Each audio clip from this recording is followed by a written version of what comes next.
கருப்பை புற்றுநோய் குறித்த சந்தேகங்களுக்கான தங்கம் ஹோப்பை இலவசமாய் அணுகுங்கள். கிங் டிவி நேயர்களுக்கு வணக்கம். இன்று நம்மோடு இணைந்திருக்கும் சிறப்பு விருந்தினர் மூத்த பத்திரிகையாளர் திரு தமிழா பாண்டியன் அவர்கள். ஐயா வணக்கம். வணக்கம். பிரபல A1 குற்றவாளி யுவராஜ் அவர்கள் தெரியும். 2015 எவ்வளவு பெரிய சம்பவம் நடந்துச்சுன்னு 3 முறை அவருக்கு ஆயுத தண்டனை கொடுத்துருக்காங்க. இப்ப பரோல்ல அவருடைய பொண்ணு மஞ்சள் நீரோட்டோல கலந்துக்கிறாரு. அதுல பிரபல பணங்காட்டுப்படை கட்சி தலைவர் ராக்கெட் ராஜா கலந்துக்கிறாரு. என்ன காரணம்? இது அரசியல் ரீதியா பார்க்கலாமா? இது எப்படியா? இல்லை, இது அரசியல் ரீதியாக தான் இதை பார்க்க வேண்டியிருக்கு. எப்படின்னா, யுவராஜ் இல்லை, இதுல என்ன அரசியல் ரீதியா பார்க்க? அதாவது 2 சமூக தலைவர்கள் அப்படின்னு இவர்களை சொல்ல முடியாது. ஆமா, 2 பேருமே அந்த சமூகம் சார்ந்து அரசியல் தலைவர்கள். ஏன்னா பணங்காட்டுப்படை இப்போ அரசியல் எலெக்ஷன் நின்றுது. ஆமா ஆமா, எலெக்ஷன் நின்று நீங்கள் ஹரிநாடார்னால நீங்கள் ஆல்ரெடி அருணாவுடைய மகள் பூங்கோதை தோத்து போயிட்டேன். இல்லை, அந்த அம்மா அமைச்சர்.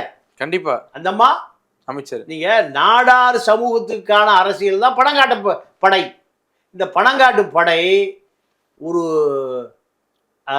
பூங்கோதை முதல்ல ஹெல்த் மினிஸ்டர் இருந்தாங்க. அமைச்சராவதை தடுப்பதுதான் சமூக பணியா நான் கேட்கிறேன். திமுக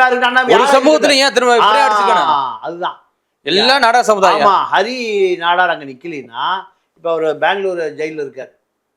அவர் அங்க நிக்கலினா வந்துட்டாரு. அப்போ பூங்கோதை அமைச்சராயிருக்கும். சரி, எங்களுடைய தகுதியை ஸ்ட்ரென்த்தை காமிக்கிறோன்னு நின்னாங்க.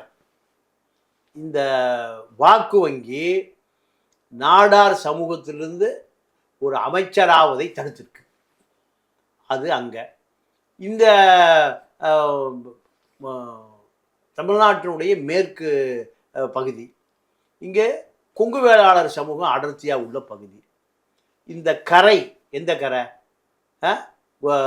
கோகுல்ராஜ் கொலை, இந்த கரை இந்த சமூகத்தின் மீது விழுவதற்கு காரணம் யுவராஜ். இந்த சமூகம், கொங்கு சமூகம் ஒரு மிகப்பெரிய வணிக சமூகம். கொங்கு மண்டலத்தில் விவசாயம் செய்யக்கூடிய கொங்கு வேளாளர் சமூகம் இருக்கட்டியா?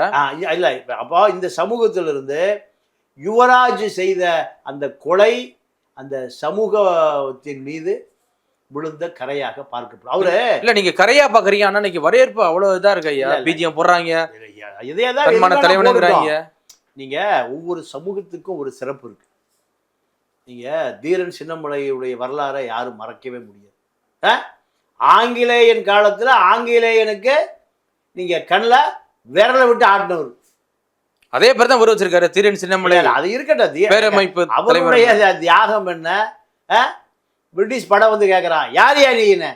பெரிய மலை இருக்கும், அதுக்கு பக்கத்தில் சின்ன மலைன்னு ஒன்று இருக்கு, போயா.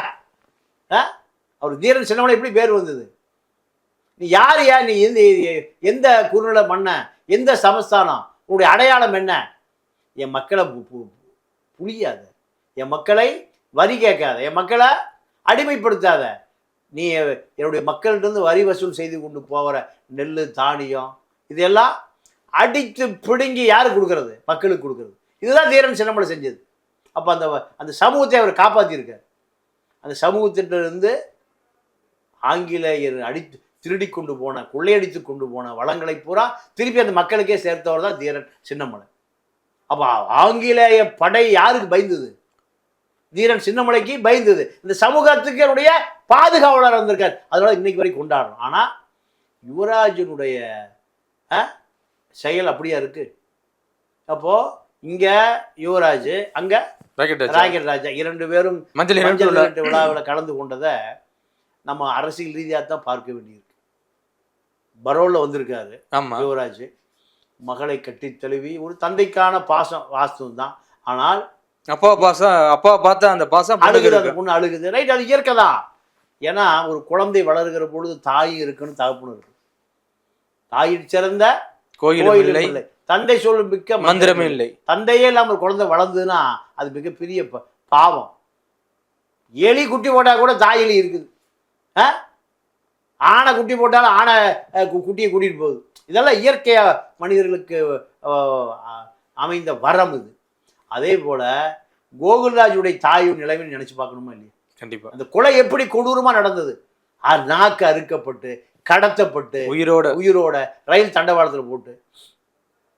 அப்போ இந்த இந்த செயலுக்கான தண்டனையை பாப்பா மோகன் கடுமையா போராடி வாங்கி கொடுத்துருக்காரு. இது போன்ற தவறுகளை வரலாற்றில் யாருமே செய்துவிடக்கூடாது என்பதுதான் அதுக்கு ஆயுள் தண்டனை. 1 ஆயுள் தண்டனை, 3 ஆயுள் தண்டனை, அது காலம் முழுக்க சிறை தண்டனை. ஆமா ஆமா ஆமா. அப்போ நீதிமன்றம் எவ்வளவு தூரம், இப்போ ஏறக்குறைய 2500 பக்கங்கள், உயிருள்ள சாட்சிகள், உயிரற்ற சாட்சிகள், கேமரா ஃபுட்டேஜ், இப்படி பாப்பா மோகன் இந்த வழக்க அவரே வாக்குமூலம் கொடுத்துட்டாரு ஒரு தனியார் தொலைக்காட்சியில. பெருசா பேசப்பட்டது இல்ல. இப்ப இதே கார்த்திகை செல்வன் இருக்காருல்ல, அவர்கிட்ட தான் அவரும் சாட்சி அந்த டிபேட்லாம் கொடுத்துருக்காரு. ஆமா ஆமா. அப்போ இவ்வளவு விஷயம் நடந்திருக்கு. ஆனா 2 பேரும் சந்தித்துக் கொள்கிறான்னு ஒரு அதிர்ச்சியான செய்தியா தரு. தெற்க இருந்து பனங்காட்டு படை எப்படி இங்க வந்து மிங்கலாக முடிஞ்சது. அப்போ இதை அரசியல் ரீதியா பார்ப்பதா, சமூக ரீதியா பார்ப்பதானா, இது நன்மை நடக்கும் என்று நான் நம்புவோம். இதுல என்ன நடக்க போகுது நன்மை? இல்ல, 2 சமூகங்களும் இனிமேலாவது இணக்கமாக, 2 சமூகம் நீங்க அங்க பெரிய வேறுபாடெல்லாம் இல்லை. இல்ல சமூக ரீதியா பாக்குறீங்களா, 2 டான் சந்திச்சுட்டாங்க அப்படி பாக்குறதா எப்படியா? இல்ல, 2 டான்களுக்கு பின்னாடி சமூக அடையாளம் தானே இருக்கு. நீங்க ராக்கெட் ராஜானா உடனே என்ன வருது? இல்ல இப்ப இவராலதான் இப்ப இந்த சமூகத்துல கெட்ட பேரு ஒரு கரை படிஞ்சிருக்கு அப்படின்னு சொல்றீங்க. இவராலதான் ஒரு அதே சமூகத்துடைய அமைச்சரா வரக்கூடிய தோற்கடிக்கப்பட்டாரு. இதுல என்ன இருக்க போது அரசியலுங்கிறேன்? என்ன இருக்கு அரசியல்னா, எதிர்காலத்துல இவரும் உள்ளிருந்த வேட்பாளராக மாறுவதற்கு வாய்ப்பு இருக்கு. யாரு? யுவராஜ் நீங்க எம்பி சீட் நிக்கிறதுக்கு வாய்ப்பு இருக்கு. ஏன்னா பனங்காட்டு படையா தானே பாலிடிக்ஸ். எம்எல்ஏ சீட் நிக்கிறதுக்கு வாய்ப்பு இருக்கு சார்பாக. அதே போல அங்க பனங்காட்டு படை தமிழ்நாட்டினுடைய தென்பகுதியில ஒரு 20 சட்டமன்ற வேட்பாளர்கள் போடுவாங்க. ஏன்னா நாடார் சமூகம் நிறைந்திருக்கிற பகுதியில் 10,000 15,000 இளைஞர்கள் பூரா இருக்கான். ஆமா, இந்த இளைஞர்களுக்கு அரசியல் ஆர்வத்தை தூண்டி விட்டா அங்கே நிற்கக்கூடிய ஆளுங்கட்சி எதிர்கட்சி மேக்சிமம் வந்து தமிழ்நாட்டினுடைய தென்பகுதியில் நாடார் சமூக வாக்குகளுக்காக நாடார் சமூக வேட்பாளர் நிறுத்தப்படுகிறார். கீதா ஜீவன் நிற்குது, அனிதா ராதாகிருஷ்ணன், அதிமுகவில் செல்லப்பாண்டியன், சண்முகநாதன், இதெல்லாம் அதிமுக, திமுக, காங்கிரஸில் இப்போ திருநெல்வேலி வேட்பாளராக இருந்த ராபர்ட் புரூஸு நின்று ஜெயிச்சிருக்காரு திருநெல்வேலியில். அவர் கிறிஸ்டின் நாடார். அப்போது இதெல்லாம் பனங்காட்டு படை வேட்பாளர்களை நிறுத்தினால் வாக்கு பிரியும். இது அந்த சமூக தலைவர்கள் எம்பி ஆவதோ எம்எல்ஏ ஆவதோ இல்லை மந்திரி ஆவதோ தடுக்கப்படும். இப்போ அதே மாதிரி தான் இங்கிட்டு வந்திருக்காரு யுவராஜ் பக்கமா. என்ன இவருக்கு இளைஞர் படை அதிகமாக இருக்கு. நேற்று கூட பார்த்தேன் ஏற்பட்ட விமர்சனம். அப்போ இது அரசியல் கட்சியாக மாறுவதற்கான திட்டமாக கூட இருக்கலாம். நீ தெற்க நான் மேற்க 2 பேரும் சேர்ந்து அரசியல் நிற்கலாம். கிளைமேக்ஸ்ல டிமாண்ட் வைக்கலாம் 2 கட்சி இப்படி இருக்கலாம். இல்லைன்னா பிஜேபி பின்னணியிலிருந்து இதை இயக்கலாம். எப்படி சொல்றீங்க? ஏன்னா 2 சமூகம் இடையில இங்கே பிஜேபி வந்துச்சு. பிஜேபியை பொறுத்த வரைக்கும் தமிழ்நாட்டில் எப்படியாவது ஆட்சியை பிடிக்கணும், அதிகாரத்துக்கு வரணும், எம்எல்ஏ வரணும், எம்பி வரணும். அப்போ இன்னைக்கு இருக்கக்கூடிய படப்பை குணா எதில் இருக்காரு? தியாகி, சுதந்திர போட தியாகி. அவர் எந்த கட்சியில் இருக்காரு? பல படப்பை குணாக்கள் எந்த கட்சியில் இருக்காங்க? பிஜேபியில தான். இப்போ அண்ணாமலை வெளிநாடு போயிருக்கும்போது போலீஸ் விரட்டும் போது ஏப்பா எங்களை காப்பாத்து, லண்டனுக்கு போராடிக்கிறான் எல்லா பயிலும். எங்க அண்ணாமலைக்கு அடிச்சா ஏடா நானே என்னை காப்பாற்ற முடியும், இங்கே வந்து கிடக்குறேன், வேறு ஆளை போட்டாங்கன்னா என் கதை இங்கேயே முடிஞ்சு போச்சு, நான் இங்கேயே செட்டில் ஆயிடுவேன். எல்லா பணம் வந்து சேர்ந்துருச்சு. எல்லா பணம் வந்து எந்த பணம் இது நம்ம நீரவ் மோடி விஜய் மல்லையா மாதிரி எல்லாம் செட்டில் பண்ணிட்டேன். இப்படி இல்லை திருப்பி ஆளை இல்லை வந்த பிறகுதான் பிஜேபி களை கட்டுச்சு. இப்போ இதே போல யுவராஜும் பிஜேபியில் இணைக்கப்படலாம். ராக்கெட் ராஜாவும் பிஜேபியில் இணைக்க வாய்ப்பு இருக்கு. அல்லது மறைமுகமா இல்ல நேரடியாகவே இணைக்கப்படலாம். நேரடியாகவே இணைக்கப்படுவதற்கு வாய்ப்பு இருக்கு. அவங்களுக்கு எப்படின்னா திமுகவை எப்படியாவது எதிர்த்து ஓட்டை பிரிக்கணும். திமுக மீண்டும் வரக்கூடாது. இந்த வேலையை பிஜேபி 24 மணி நேரம் இயங்கிக் கொண்டிருக்கிறது. அவர்களுக்கு ஆலோசனையாக RSS 24 மணி நேரத்தில் 35 மணி நேரம் இயங்கிட்டு இருக்கு. ஒரு நாளைக்கு 24 மணி நேரம் தான் இருந்தாலும் எப்படியாவது திமுகவை வரவிடக்கூடாது. இந்த மூளையினுடைய பிஜேபியினுடைய மூளையினுடைய செயல்பாடாக 2 பேரையும் இணைப்பதற்கான வாய்ப்புகளும் இருக்கு. எதிர்காலத்தில் எது வேணும், அரசியல் எது வேணும் நடக்கலாம். கண்டிப்பா கண்டிப்பா. காலையில் ஒரு கூட்டணி இருக்கும், ராத்திரி ஒரு கூட்டணி இருக்கும், அடுத்த நாள் காலையில் ஒரு கூட்டணி இருக்கும். இந்தியா அகில இந்திய அரசியல் அப்படித்தான் இருக்கு, தமிழ்நாட்டு அரசியல் அப்படித்தான் இருக்கு. அதனால இதுவும் நடப்பதற்கு வாய்ப்பு இருக்கு. ஏன்னா திமுகவை பலவீனப்படுத்தணும்னா தமிழ்நாட்டுடைய தென்பகுதி நாடார் வாக்குகளை சிதைக்கணும்.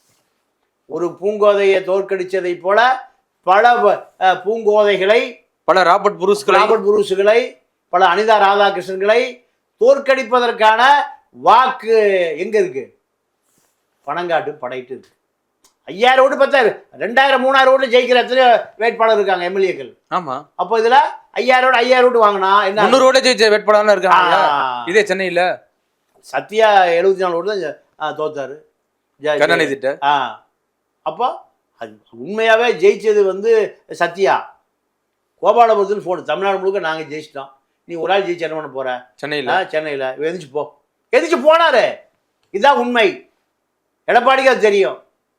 ஆமா, சென்னையை சுத்தி 4 மாவட்டம் ஃபுல்லா கவர் பண்ணியாச்சு. நீ ஒரு அளவு என்ன பண்ண போற? எங்காலும் விட்டு கூட 74 ஓட்டுல சரி நீங்களே எடுத்துங்க. தேர்தல் ஆணையம் எங்க யார் முடிவு பண்றா? சத்யா முடிவு பண்றாரு. ஜெய கருணாநிதி எம்எல்ஏ ஆக்குறாரு. எடப்பாடிக்கு அது தெரியும்.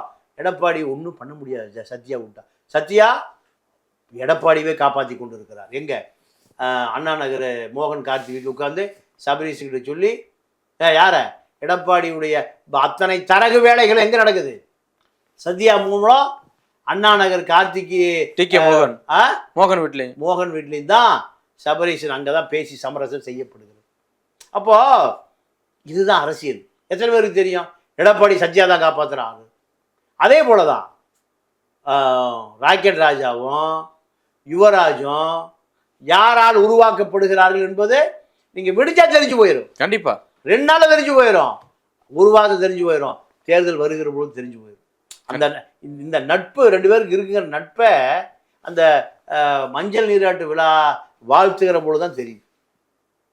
அப்போ அரசியல் பல பக்கம் வலைகளை விரித்து வைத்திருக்கிறது, பல பக்கம் காய்களை நகர்த்தி வைத்திருக்கு. அதனுடைய விளைவுதான் ராக்கெட் ராஜாவும் யுவராஜ் சந்திப்பு என்பது பல கேள்விகளுக்கு விடை தேடி அலைய வேண்டியிருக்கு. கண்டிப்பாயா, என்ன நடக்குன்னு பொறுத்தது பார்ப்போம். மிக்க நன்றியா. நன்றி, வணக்கம். கருப்பை புற்றுநோய் குறித்த சந்தேகங்களுக்கான தங்கம் ஹோப்பை இலவசமாய் அணுகுங்கள்.